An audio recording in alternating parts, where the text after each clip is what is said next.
ছেলের হত্যাকারীকে আদালতে সবার সামনেই ক্ষমা করে দিলেন এক বাবা। তার এমন আচরণে মুগ্ধ সবাই। হত্যাকারী থেকে শুরু করে বিচারক সবাইকে কাঁদালেন তিনি। পিৎজা ডেলিভারি দিতে গিয়ে হত্যাকাণ্ডের শিকার হয়েছিলেন সালাউদ্দিন জিতমৌদ, কিন্তু আদালতে হাজির হয়ে তার বাবা আব্দুল মুনিম সোমবাদ জিতমৌদ ছেলের হত্যাকারীকে ক্ষমা করে দেন। মুসলিম এই ব্যক্তির এমন উদারতায় অবাক হয়ে গেছেন আদালতে হাজির সবাই। ইসলামে ক্ষমার ব্যাপারে বেশ গুরুত্ব দেওয়া হয়েছে। এ নিয়ে কোরআন ও হাদিসে বর্ণনা রয়েছে। আল্লাহ তাআলা ক্ষমাকারীকে ভালোবাসেন, এ ব্যাপারে কোরআনে আয়াত নাজিল হয়েছে। আর তাই নিজের ছেলের হত্যাকারীকে ক্ষমা করে দিয়েছেন আব্দুল মুনিম। ক্ষমা পাবার কথা শুনে কেঁদে ফেলেন হত্যাকারী ট্রে আলেকজান্ডার রেলফোর্ড। স্যান্ডেলিনা সো, রূপচর্চায় আভিজাত্য। তাকে জীবনের নতুন অধ্যায় খোলার আহ্বানও জানান আব্দুল মুনিম। 2015 সালের এপ্রিলে কেন্টাকির লেক্সিংটনের একটি অ্যাপার্টমেন্টে পিৎজা ডেলিভারি করতে গিয়েছিলেন সালাউদ্দিন, কিন্তু সেখানে গিয়ে লুট ও হত্যাকাণ্ডের শিকার হন তিনি। এ ঘটনায় 3 জনকে গ্রেপ্তার করেছিল পুলিশ, তবে গ্র্যান্ড জুরি কেবল রেলফোর্ডকে অভিযুক্ত করে।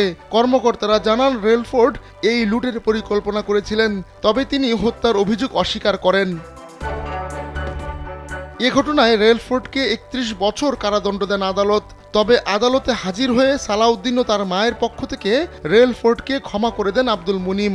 ছেলে হত্যাকাণ্ডের শিকার হওয়ার পর 2 বছর 7 মাস কতটা যন্ত্রণায় কেটেছে আব্দুল মুনিম তা আদালতে বর্ণনা করেন। তবে রেলফোর্ডকে ক্ষমা করে সবকিছু তিনি আল্লাহর উপর ছেড়ে দেন।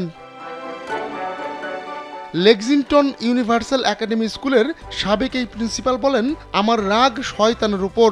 এমন অপরাধ করতে শয়তান তোমাকে পথভ্রষ্ট করেছে। আমি তোমাকে দোষ দিচ্ছি না, তোমার উপর আমার কোনো রাগ নেই, আমি তোমাকে ক্ষমা করে দিলাম।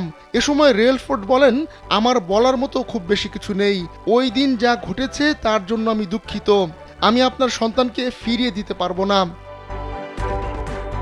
সালাউদ্দিন হত্যার শিকার হওয়ার পর শান্তির খোঁজে কোরআন তিলাওয়াত বাড়িয়ে দিয়েছিলেন আব্দুল মুনিম।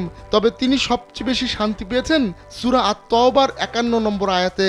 সেখানে আল্লাহ তাআলা বলেন, বলুন আমাদের জন্য আল্লাহ যা লিখেছেন তা ছাড়া আমাদের জন্য অন্য কিছু ঘটবে না। তিনি আমাদের অভিভাবক, আর আল্লাহর উপরই মুমিনদের নির্ভর করা উচিত। আহমদুল্লাহ শিকদার, কালবেলা ডেস্ক।